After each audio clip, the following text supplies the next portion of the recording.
And I would like to add my welcome to everybody. If you have joined us in the past, welcome back. We're glad you're here.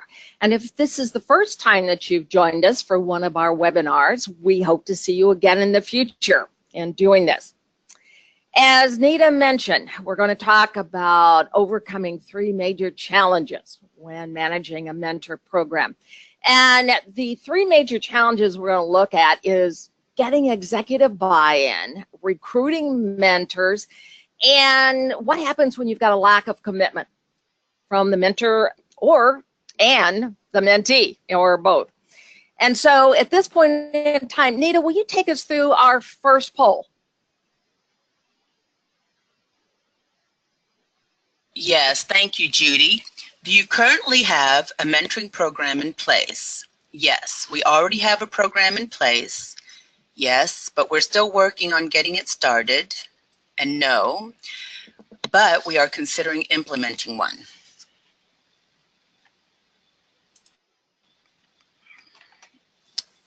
Okay, it looks like about half of the people have voted. We still have a few more seconds.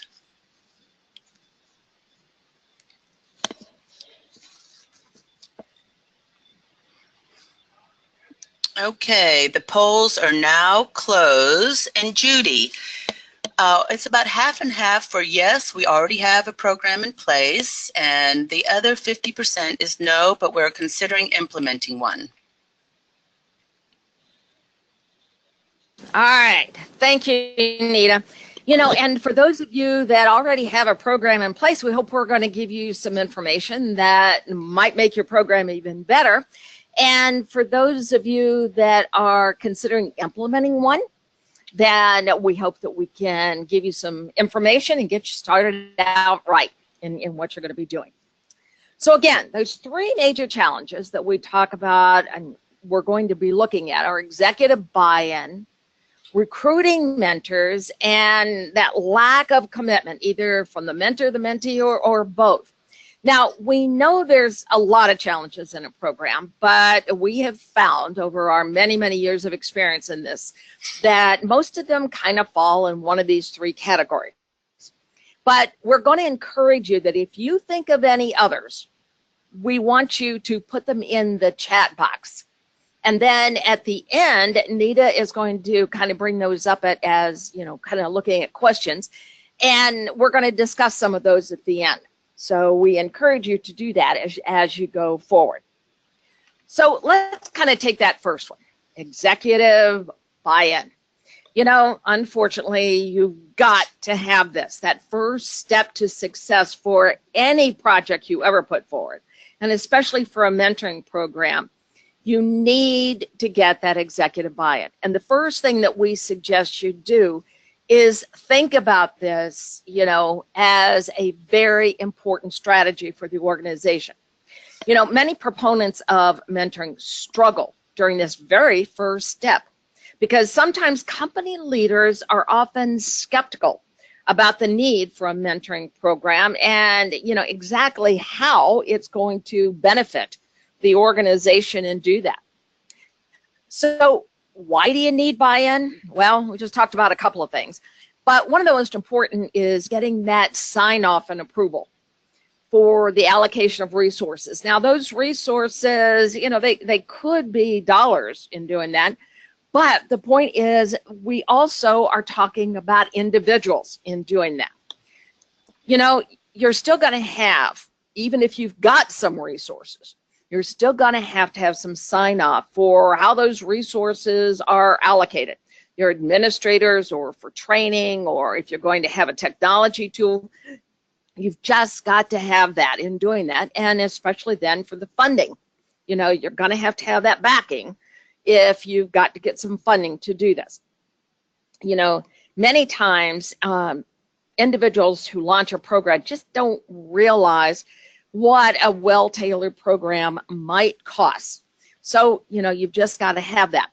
And then, you know, one of the best things, and sometimes, you know, we forget about that, is if you have got executive buy-in, then they can become advocates for your program, because we all know also that one of the things that's going to happen is when you introduce a new program to the organization, everybody wants to know, have we got senior management, backing on this? Or you've got individuals who are going to ask their managers or individuals about this. So make sure that, you've got their buy-in so that they can become the advocates to the program. So we talk about the fact that you need the buy-in. So how do you get it in doing that? Well, you got to build your business case. And the way you do that is you need to position your mentoring program as an organizational strategy. We believe that mentoring is just that. It is a strategic organizational program that you're going to put through. Mentoring isn't just a warm, fuzzy, feel-good program. This really is an organizational strategy. And then once you really position it that, then think about what are these specific objectives in that organizational strategy that your mentoring program wants to target, and doing that, and then make sure you bring those two together. So not only positioning it that and identifying those objectives, but then make sure you bring the two of them together. Then you've got to indicate your success metrics. One of the things, again, that we find many times is that organizations don't look at mentoring in terms of measurement. And we believe you should. You should look at that as a measurement, both return on investment from a qualitative as well as a quantitative standpoint. And then make sure you've accounted for all of the elements necessary to ensure your program's success. One of the things that we do is we have a strategic planning workshop, and we talk about organizational strategies and success. And one of the biggest things that we do is we take you through and kind of a diagnostic tool of all the things that we've learned over 30 years that really need to be in place in order to have your mentoring program be successful. And it's amazing when we go through that, really trying to find out and getting responses of people said, well, I didn't realize that was important. And all of those things will be the difference between the failure of your program or the success of your program in doing that. So how do you create that business case to determine that return on investment? Well, the first thing you got to do is to declare a problem statement. That could include what you are currently doing with mentoring that you want to be able to do better, or looking at it from the standpoint of going forward, exactly what it is that you want mentoring to be able to do. And then give a solution description and taking that forward. Think about, what it's going to alleviate, what inefficiencies it might create, what kind of development it might mean for your people. And then provide a cost and benefit analysis. So make sure that you've looked at the side of the resources and you've looked at the side of the dollar amounts. I mean, one of the ways that we know organizations actually do a cost benefit analysis is looking at training cost and what of those training costs and programs and external vendors, whatever it might be, exactly what it costs the organization and what of those particular trainings could be accommodated and that development accommodated through mentoring and doing that. We have many organizations that look at it from that standpoint. And then you've got to look at timelines and being able to do that. So you need to let people know, when do you expect to start it, how long the program is going to be, what you expect at the end, so on and so forth. Do a risk assessment. When we go through this strategic planning workshop that I'm talking about, and one of the questions that I ask in the very beginning, not only why do you want to do it and so on, but what is going to be your outcome if you do nothing? So what's the risk of doing nothing? And it's kind of interesting because many times the answer to that can be more important than why you want to do it as you're taking it forward. And then you need to go through and list your recommendations. Why should we take this? Who should we use? What are the resources that we need? All of those things and the long-term goals that are going to be achieved rather than, just looking at your cheapest outcome. You need to think about this in terms of long-term goals and what you're doing. So those are the things that we believe are important. You've got to get that executive buy-in. We talked about why you need the buy-in, building your business case, and then how to build that business case. Now, the second challenge that we believe is there is recruiting mentors. And the question that we get a lot of times from individuals that are mentors or from organizations that are having a mentoring program is, how do we find the mentors? So, many times organizations can't find enough mentors for their program, or they find that qualified mentors aren't willing to commit to the program, or the available mentors really lack the competencies, not only to meet the organizational goals that you've set, but they may also lack the competencies needed to be a mentor in doing this. So thinking about this and to explore this a little further, Nita, will you take us through our next poll? Yes, thank you, Judy. Our second poll is, which of these issues have you experienced when recruiting a mentor? Now you can choose more than one answer. Can't find enough mentors for your program. Qualified mentors are not willing to commit to the program. Available mentors lack the competencies needed. Have not had any issues recruiting mentors.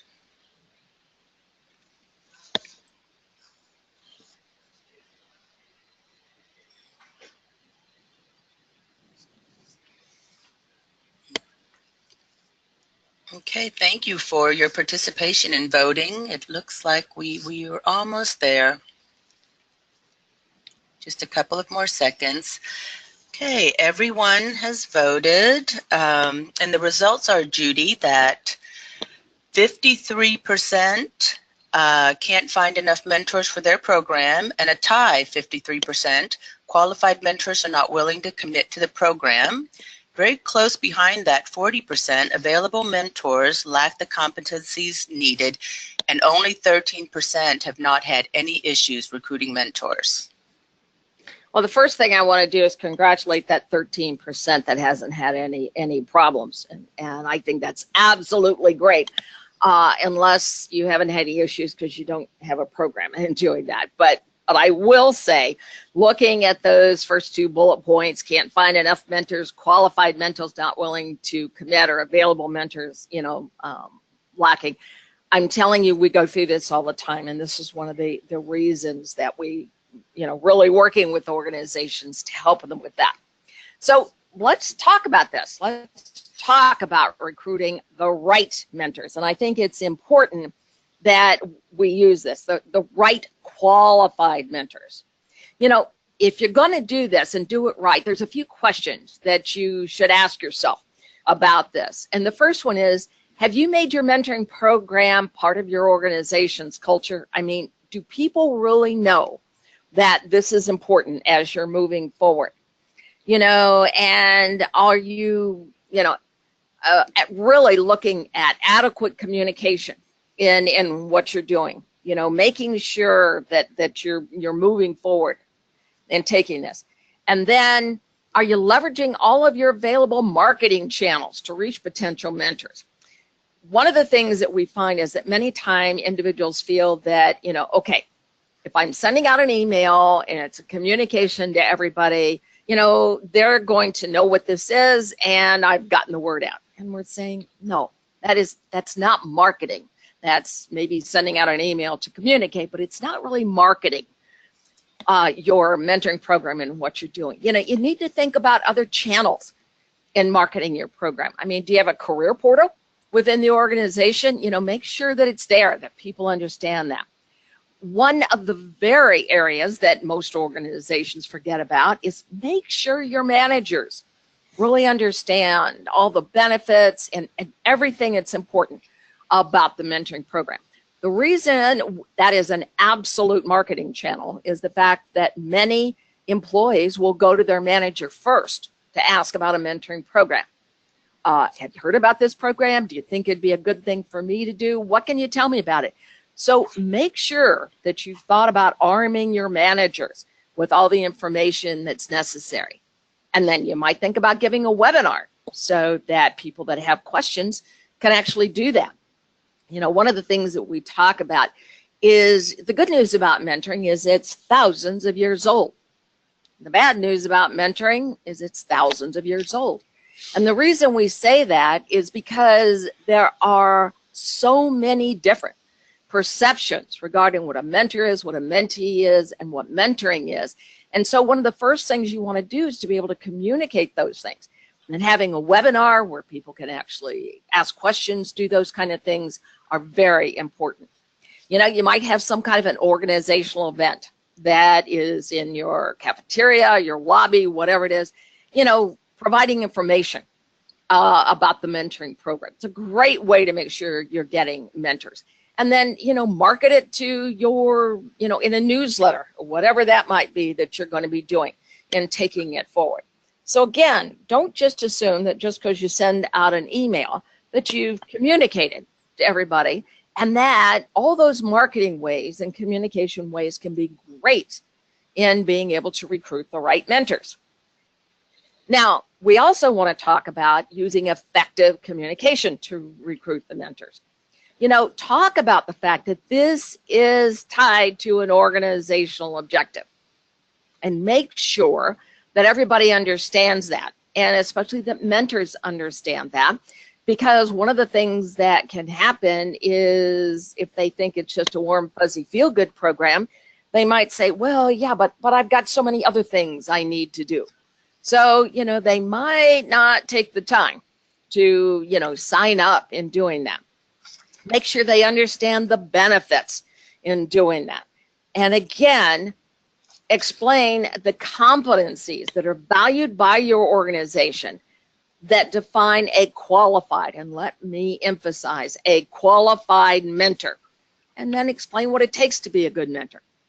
We believe a mentor is an individual who's got knowledge or experience in a given area of expertise, who's willing and able to share that knowledge with another. Now, the two most important words in that definition are willing and able. The willing means they're going to devote the time and they are committed to that mentee. But the important thing is around the able.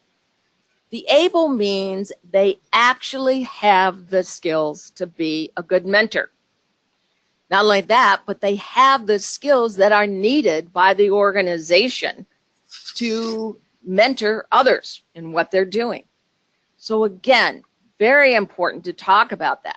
I know that all of you know someone who's probably pretty good at what they do, but you wouldn't want them sharing that knowledge with another. They just couldn't do that. So again, very different skills to be able to mentor someone and being good at doing something.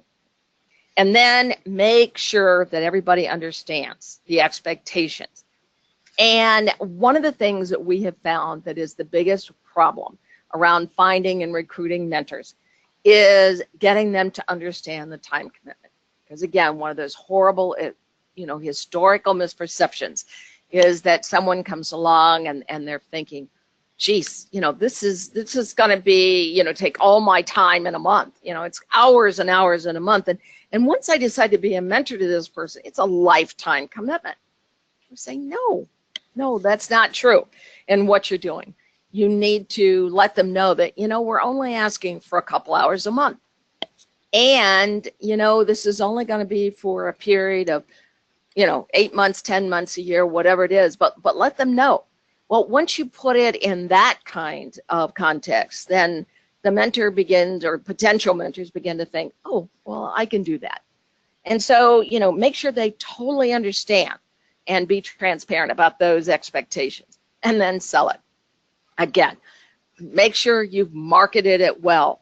Talk about all the advantages of a mentoring partnership and mentoring for the organization. You know, it's not just a title for a mentor. It's also about their career and how they are going to learn as much as their mentee and learn about other parts of the organization. So again, make sure you think about it and you sell it in being able to do that. So we've talked about getting the executive buy-in. We've talked about recruiting members. Now we got to get to that third challenge, and that's participant commitment. And we're talking about the mentor, the mentee, but we also want to make sure that you get a commitment from the managers of these individuals. You know, the things that we have heard that cause a lot of lack of commitment has to do with a low priority. So it's a low priority for the mentor and or the mentee. And again, many times that comes with them really not understanding exactly that it is tied to organizational objectives, and you know that it is a priority for the organization in doing that. And then what you also need to do is make sure that you train your managers as well as your mentors and mentees so that they understand how important it is to the organization. And so if there's any kind of conflict in a meeting, that a mentor or a mentee can easily say, this is the time I'm going to meet with my mentor. And if the manager is well informed, they understand how important this is to the organization and to the development of the individual that reports to them.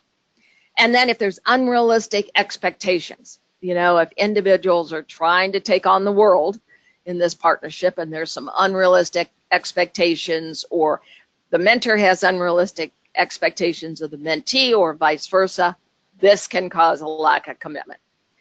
Biggest thing, no set goals. If you don't put together with the mentor and mentee some goals, they need to set goals. There's a reason why this partnership exists. And there's a reason why this mentoring program exists. Remember, we've said this isn't just a warm, fuzzy, feel-good program. This is a organizational strategy, and there needs to be very specific goals set on doing this. And, you know, make sure that these goals actually tie back to the organizational strategy and what we're doing. If there's any kind of conflict of interest and between the mentor and mentee, again, this can cause a lack of commitment in doing that. And then lack of communication.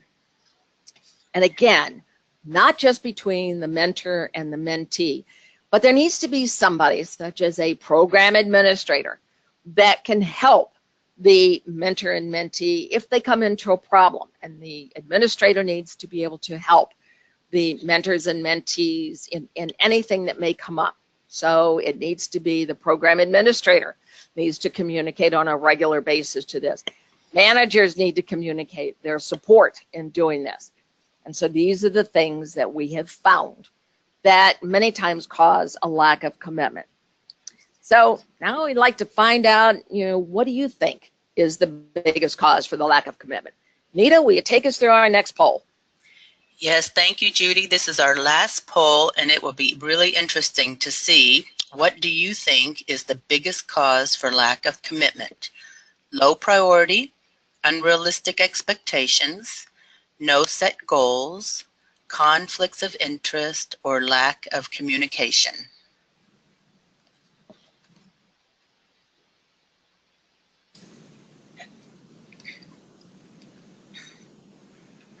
Okay, about half of the audience has voted. We'll wait just a few more seconds.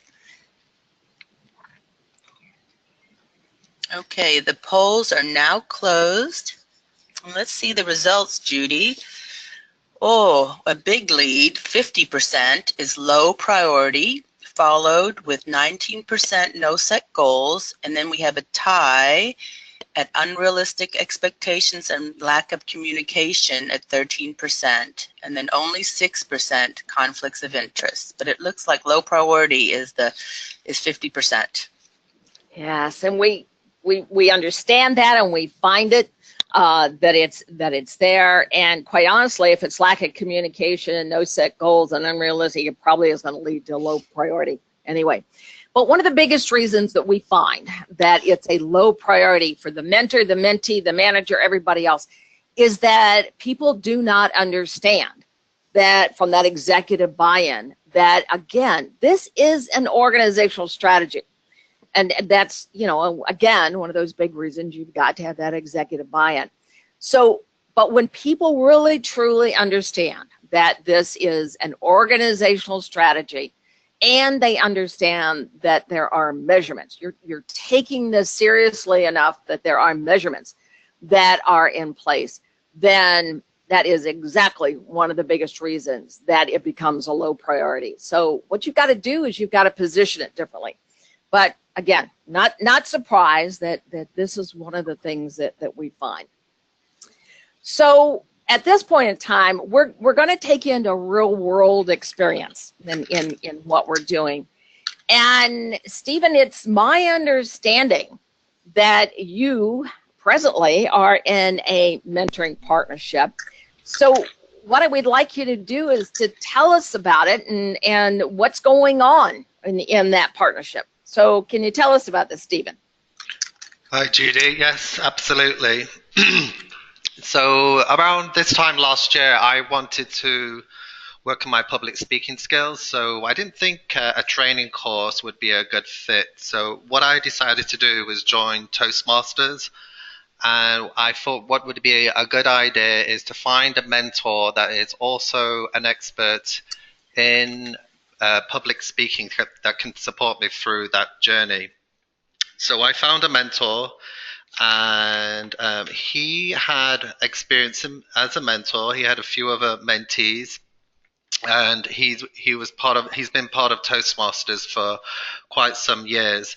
And what we did at the beginning was we first met. We had almost like a chemistry session, and I talked about my goals, what I wanted to get out of the relationship, and we realized then that it was a good fit. And then in our second meeting, we went through a mentoring agreement, and he really thought that was a great idea. So it really gave some structure to the relationship. So we agreed on how often we were going to meet.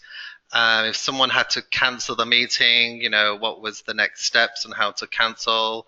The relationship length, so it's 1 year. We went more into detail into the goals, and then really we created like an action plan on how to achieve those goals. So it's been a really good experience. It's opened my eyes to a lot of things, and yeah, I strongly recommend it to anyone.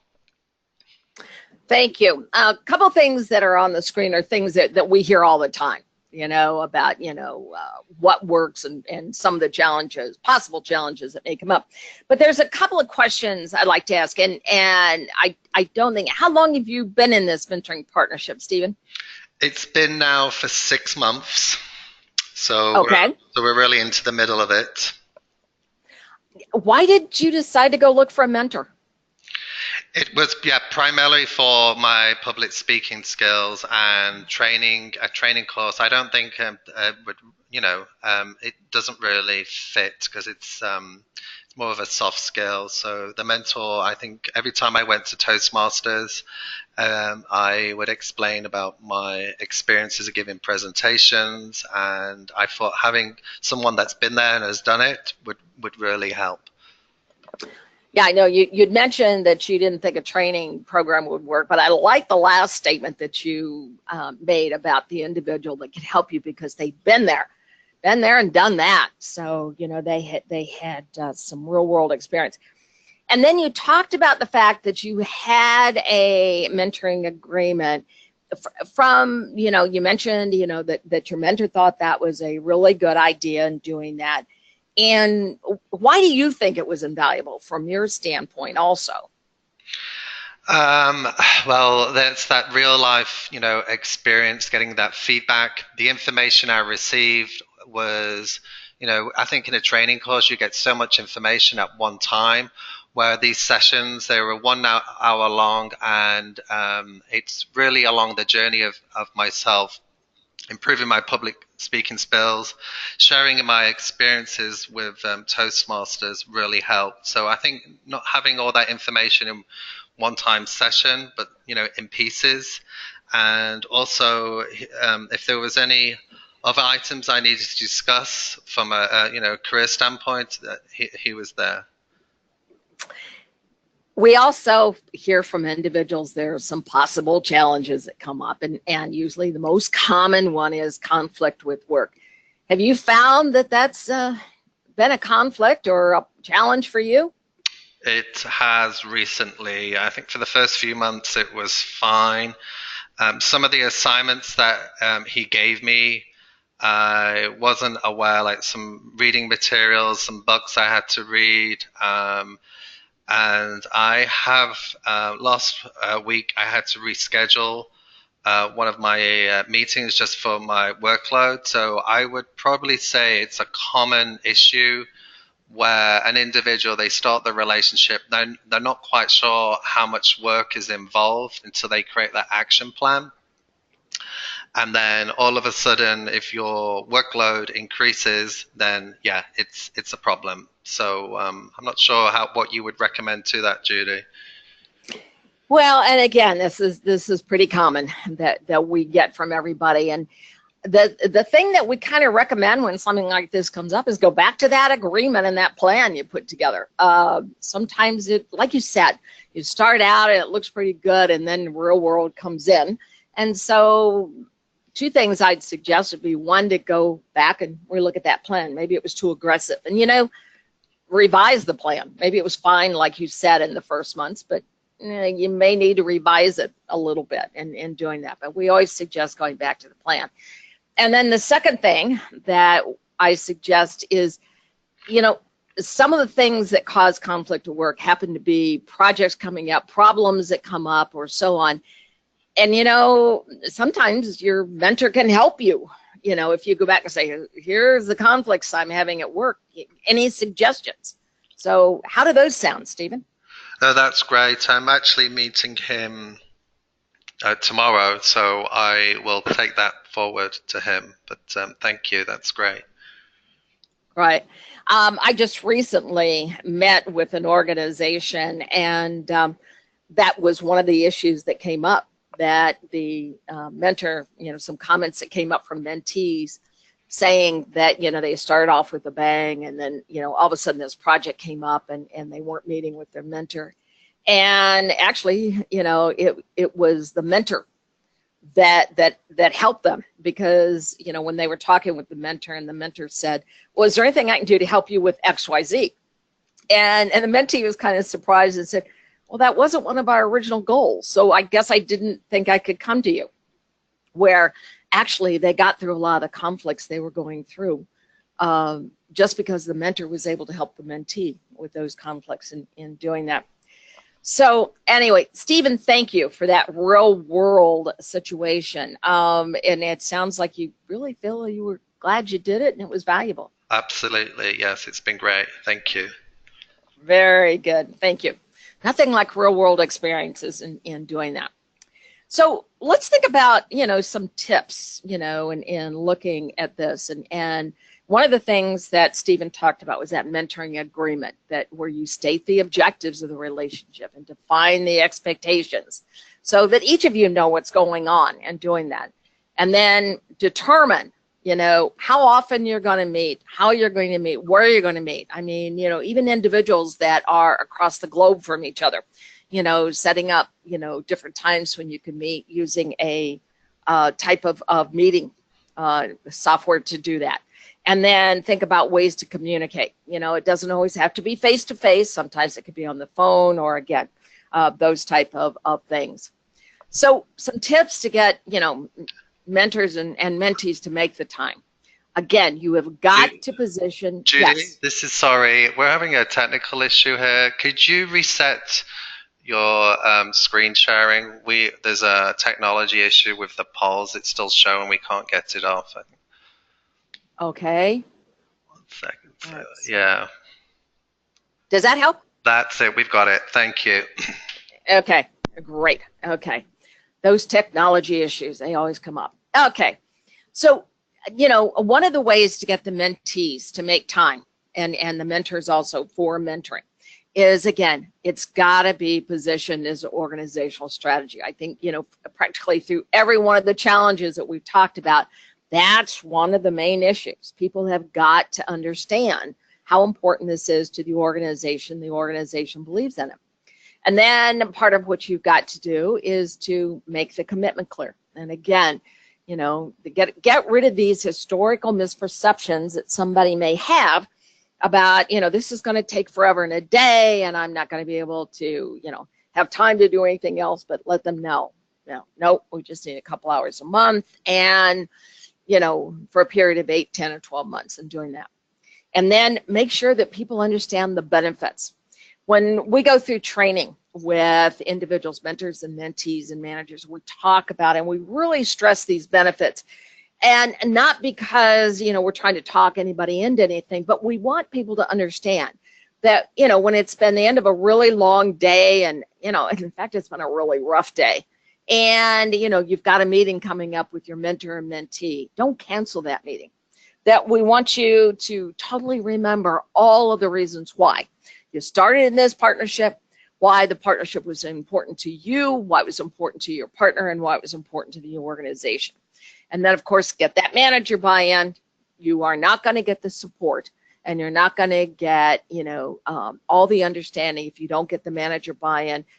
Provide them with training, as well as providing training for your mentors and mentees, so managers understand their role as well as mentors and mentees.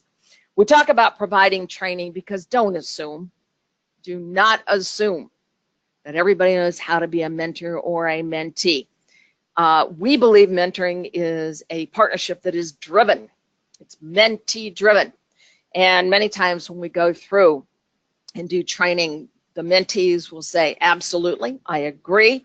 I'm supposed to drive this, but can you tell me what that looks like? And they're not quite sure. So make sure you provide training so everybody is clear. And then always be checking in. This is another problem that we have seen in mentoring programs, that they, you know, absolutely start off with a bang. Everybody is excited. There's all kinds of hoopla, and then it drops. You need to be checking in on a continual basis with your mentoring partnerships and on your program, you know, making sure that, you know, everybody's still on track. In fact, we suggest that you know, have your first check-in with your mentoring partnership somewhere around, you know, looking at 6 to 8 weeks after the partnerships begin. And the reason for that is that if there's any problems in those partnerships, that, you know, you get them straightened out right away. And then again, you know, based on how long your program is, but just thinking in terms of like a 10 or 12 month program, we also have found that just about that 6 or 7 month, that what you need to do is kind of, you know, get it up, give it a boot, and get your program really, you know, rebooted again. And doing that, that seems to be some of those things that go on. So thinking about just the recap of what we talked about, again, position mentoring as a business strategy. We've stressed that over and over again. Make sure you develop that business case, and make sure you've got the right elements and processes in place to get qualified mentors. And again, I keep underlying qualified mentors in what you're doing. And then, you know, get involved in those relationships, because you want to make sure not only that the mentor and mentee stay engaged, but they're on track. And if they've got any questions, that you're answering those questions right away. And, you know, make sure you've got a good program administrator to make sure they get consistent answers to those questions and as they're going forward. So at this point in time, we want to talk about our next webinar. And, you know, if you are interested in our next webinar, which is going to be on May 16th, and it's about empowering women leaders through mentoring partnerships, you know, all you have to do is click the link in the chat box, and you could automatically register for our next webinar and what we're doing. And so we hope to see you again there and doing that. So at this point in time, Nita, will you give us some of the questions that have come through? Yes, thank you, Judy, and thank you for your questions. And this question came in very early in the webinar, and you probably can see why. They wanted to know how to measure the success of the mentoring program. Yeah, this is one of those things that comes up in every single webinar that we've done for the last 4 years in doing this. How do you measure results? And though that really comes in different ways for different organizations, but let me tell you the two most common ones. One of them I already talked about, and that is that organizations have determined how people can develop in certain areas, whether it's a soft skill, like what Stephen was talking about around communication, or if it was a specific, harder skill in doing that. But they have learned that people can get the development that they need better from a mentor than from a training course. Or again, people have gone to training courses and they're saying, I still don't get X, Y, Z. And instead of having to go back and spend all the time to go through the training course again, a mentor can help them with a specific piece of that in doing that. So again, being able to, not have to spend money on training courses. And we have organizations that have gone back and traveled, measured that all the way to people not having to travel or those types of things. So, replacing some of your training courses or having to redo a training course with a mentoring partnership has been one of the ways. The second most used area in which mentoring is to accelerate the learning curve.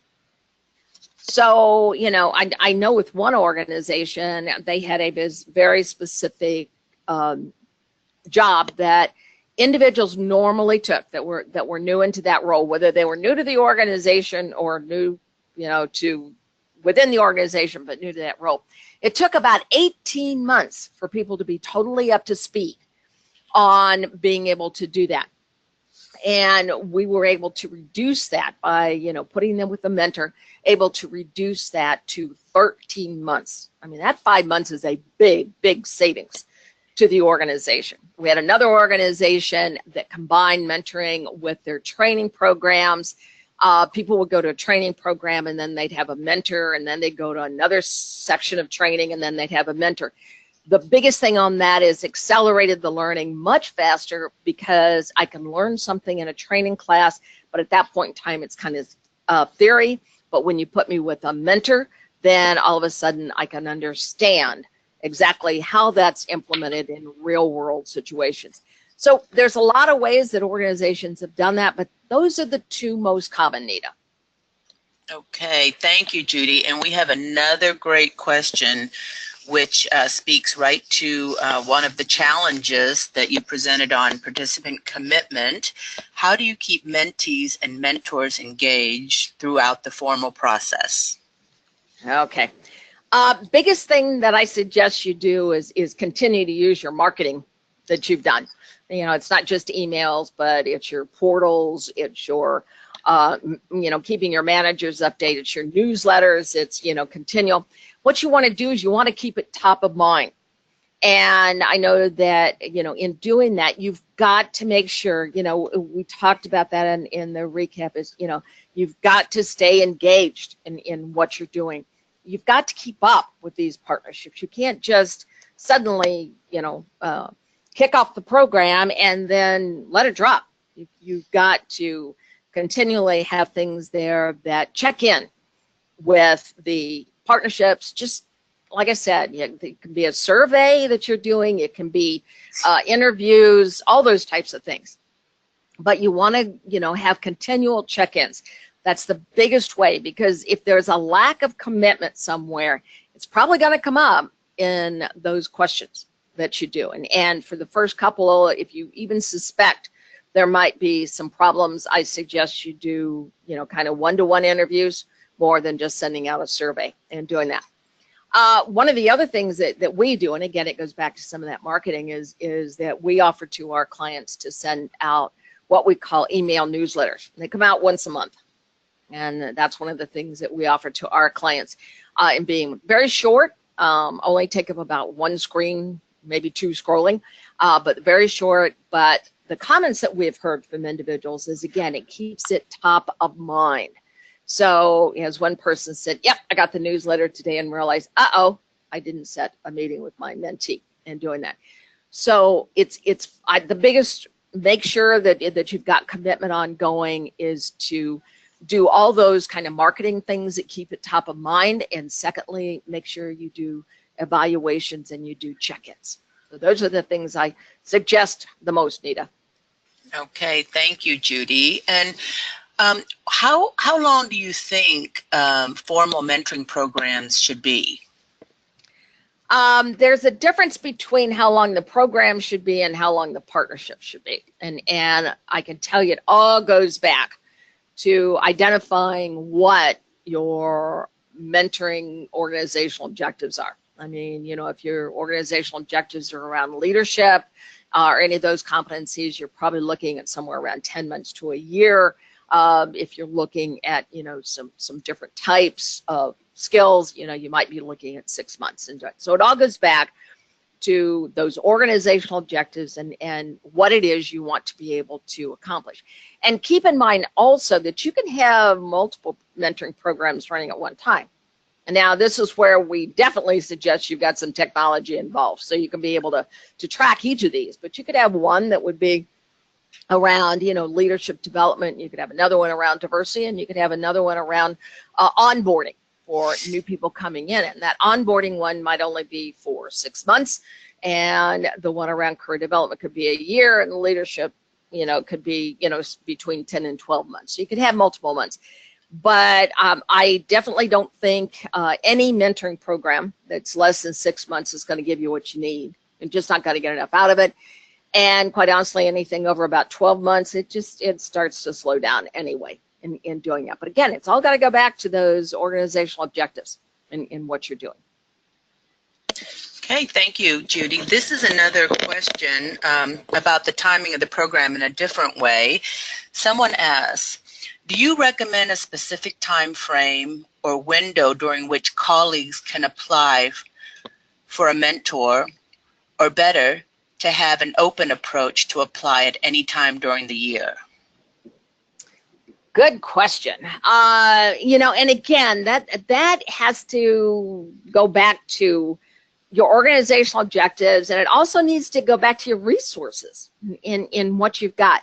I think it's if you've got a specific program that's got a timeline to it and very specific objectives that you want to get accomplished in, you know, 6, 8, 10 months, you know, whatever it might be, then I think, you know, having it open is not going to work, because you can't really look to be able to measure specific results about that particular program in doing that. Now, the other side of that is, you know, you could have things around career development and it's open. Anybody can go in and find a mentor at the point in time where they need help in their career. And again, this is where your technology tool is so very, very important. Many times what we find is flash mentoring, in which individuals will actually be able to go in and find some real short-term help on a specific, you know, issue. So that's always keeping it open. Again, it all depends on your objectives. It depends on how your program is set up. But, you know, quite honestly, your best technology would allow you to do any of those things at any point in time that you want to be able to. So I think we got time for one more question, Nita.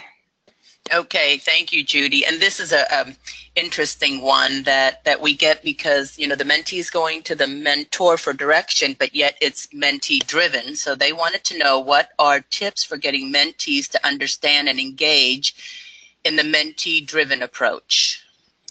Well, the very first thing that's got to take place is the mentee has to be clear about what they want to learn. And many times individuals will go after a mentor, and basically what they're saying to the mentor is, well, just tell me what I need to learn. And you know, they're not taking any responsibility for this. It's kind of like it's all up to the mentor. And quite honestly, if I was a mentor, I'd run in doing that. But when we talk about it being mentee driven, the very first thing that a mentee has got to do is they've got to be able to identify specifically what it is they want to learn in doing that. And if they're saying, I want to be a better leader, why? We have a series of questions that we take, you know, individuals through. And basically what it says is, you know, what would it look like? If you were a better leader, what would you be able to do? Because when you think about that, you know, there's so many different skills and ways in which individuals can become a better leader. So, you know, you've got to think more in terms of What is it you want to be able to accomplish? What would you be able to do if you were a better leader?